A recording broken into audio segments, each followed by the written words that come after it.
YSR party అధికారంలోకి రావడం, జగన్మోహన్ రెడ్డి గారు నాయకత్వంలో ఆయన సీఎం ఉన్నప్పుడు ఇక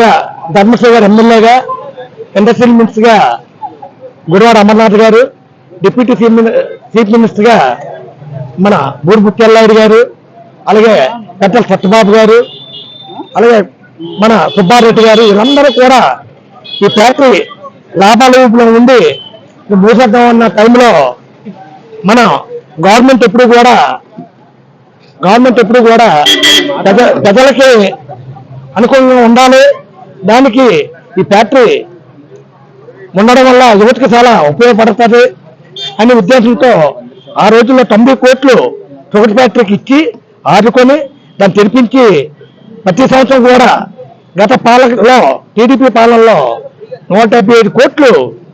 నష్టాలు పోయిన దాన్ని అప్పుడు వైఎస్ఆర్ గవర్నమెంట్లో మొత్తం అంతా కలిపి 155 కోట్ల అప్పుని 40 కోట్లు తీసుకొని వచ్చి ఫ్యాక్టరీని రైతుల పేమెంట్లు కూడా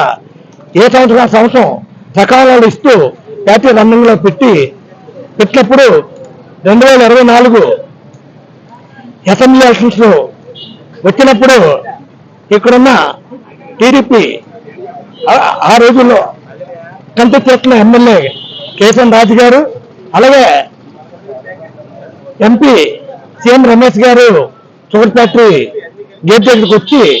మీకెందుకు ఫ్యాక్టరీని మంచి ఉన్న స్థానంలోకి 100 కోట్లు ఇలాగా అధికారంలోకి వచ్చిన వెంటనే 100 కోట్ల రూపాయలు ఇస్తాం, ఫ్యాక్టరీని ఆదుకుంటాం, ఈ ఫ్యాక్టరీకి ఇంకా మంచి నిరుద్యోగ సమస్య లేకుండా యువతకి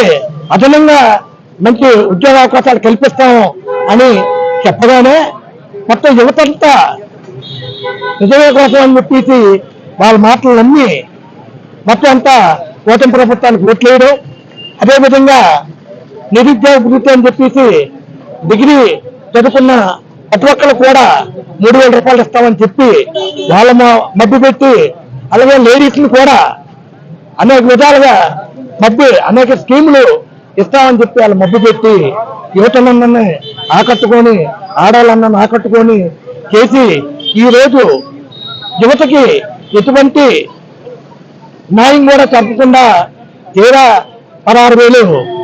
టీఎస్సీ ఉద్యోగాలు ఇచ్చి దాంట్లో కూడా బోళ్ళన్నీ ఆధారాలతో సహా పెద్దలందరూ కూడా నిరూపించారు. అవి వాళ్ళు ఒక్కో ఉద్యోగం 15 లక్షలకు అమ్ముకున్నారని చెప్పేసి టీఈటీ ఉద్యోగాలు కూడా అమ్ముకున్నారని చెప్పి ఈరోజు ఈ నిరుద్యోగాలందరినీ కూడా వాళ్ళు మబ్బు పెట్టి రోడ్లు వేసుకొని గెలిపించుకున్నందుకు ఈరోజు యువతంతా తిరగబడి ఈరోజు ఈ మెగా డిఎస్పీ అవనివ్వండి, అలాగే షుగర్ ఫ్యాక్టరీ విషయాలు అవనివ్వండి, అందరూ కూడా ఈ రోజు రిలే నిరాటకి కూర్చోడానికి కారణం దీన్ని లోకేష్ రాజీనామా చేయడం కోసం, అదే గత ప్రభుత్వంలో సీఎం రమేష్ అవనివ్వండి, లోకల్ ఎమ్మెల్యే అవనివ్వండి చెప్పి మబ్బు పెట్టి ఓట్లు వేసుకొని గెలిపించినందుకు వాళ్ళు ఏమీ చేయలేకపోతున్నారు. కాబట్టి వాళ్ళందరూ తక్షణమే రాజీనామా ఇవ్వాలని కోరుకుంటూ ఈరోజు యువతంతా కూడా రోజు కూడా ఈ నిరాటకులు ఇంతకన్నా ఎక్కువగా ఉంటాయని కోరుకుంటూ ఈ జిల్లా మీరు ముఖ్య నాయకులు జిల్లా చైర్పర్సన్ హామీ కూడా ఇస్తానని సమాచారం. ఏంటి సార్ రాబోయే రోజుల్లో మీరు ఇంకా ముందు స్థలం ఉండే అవకాశం ఉందా పార్టీలో? ఏదైనా మా నాయకుడు జగన్మోహన్ రెడ్డి గారి ఆదేశాల మేరకు ఆయన, అదేవిధంగా ఇక్కడ మా సమన్వయకర్త మంత్రి అమర్నాథ్ గారి వరకు వాళ్ళందరూ ఎవరు దేనికి అర్హులు అనేది వాళ్ళు సూచించి ఉండమంటే దేనికైనా మేము ఉండడానికి మేము సిద్ధంగా ఉన్నాము. అదేవిధంగా మాకన్నా మంచి పార్టీకి ఉపయోగపడి పార్టీ గెలవడమే ముఖ్యం, దానికి దేనికైనా చేయడానికి మన జగన్మోహన్ రెడ్డి గారు, అమర్నాథ్ గారు వాళ్ళ మాట మీద దేనికైనా మేము సిద్ధంగా ఉండి అవసరమైతే పోటీ చేయడానికైనా లేదైనా ఇంకోళ్ళు గెలిపించడానికైనా మేము ఎప్పుడు కూడా సిద్ధంగా ఉంటామని కోరుకుంటాం.